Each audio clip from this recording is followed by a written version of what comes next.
They say betrayal hurts most when it comes from those who raised you.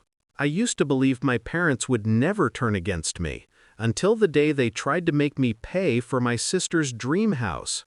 It started in my father's office, papers spread across his mahogany desk. My mother stood beside him, hands clasped like she was holding back something ugly. "We've decided," my father said calmly.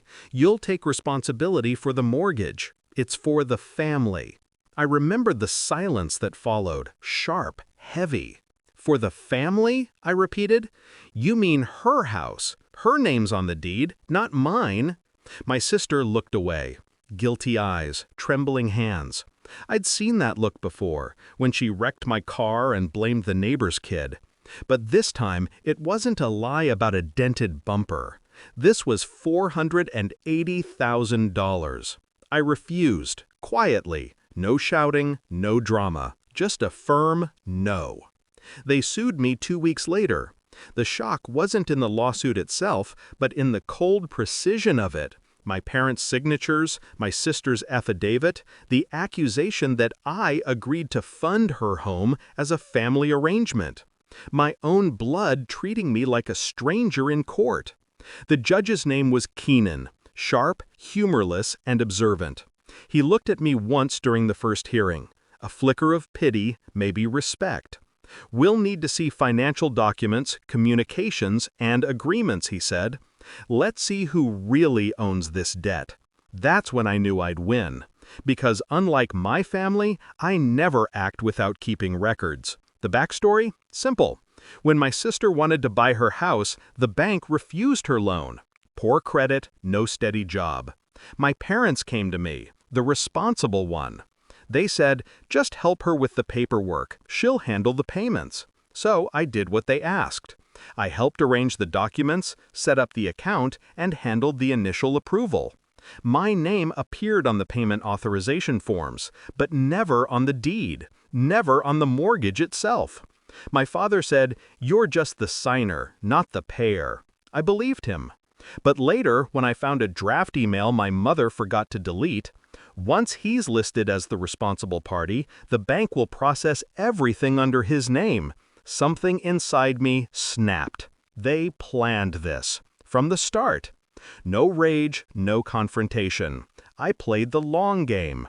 First, I gathered evidence. Quietly. Screenshots, bank messages, the original loan request showing my sister's failed application. Then, every text from my parents implying it's just a formality. Even the one where my mother wrote, "Don't tell him until the loan's approved." I compiled it all, neatly, like a prosecutor preparing for trial. Next, I visited the loan officer, Karen. She still remembered the deal. I recorded her statement, under oath, that my sister was the intended beneficiary. "He never agreed to pay," she said. We all knew it. Then I waited. For months, my parents' lawyer sent threats, emotional appeals dressed as legal letters. "Your parents are elderly. Your sister has a baby. Don't drag family into court." I said nothing. Silence has power. It unnerves people who rely on guilt. The day of the final hearing felt like the end of a bad play. My family sat across from me, all dressed in sorrow, pretending I was the villain. Their lawyer presented a stack of documents. "Your Honor, the defendant's name appears on every payment authorization." Judge Keenan nodded slowly. "And the deed?" Silence. "Whose name is on the property?" My sister whispered. "Mine." He leaned forward. "So, he pays, you own. Interesting." Then it was my turn. I slid a single folder across the table. Neat, chronological, signed and time-stamped. The judge flipped through the pages. The email draft, the texts, Karen's statement, even a bank timestamp proving the funds came from my parents' joint account, not mine. When he looked up, the courtroom was silent.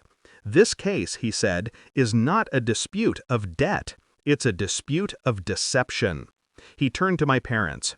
"You tried to transfer liability to your son for a loan that benefited someone else. That's fraud." The gavel came down like thunder. Case dismissed. And in his final order, Judge Keenan didn't stop there. He ordered them to cover my legal fees, every dollar.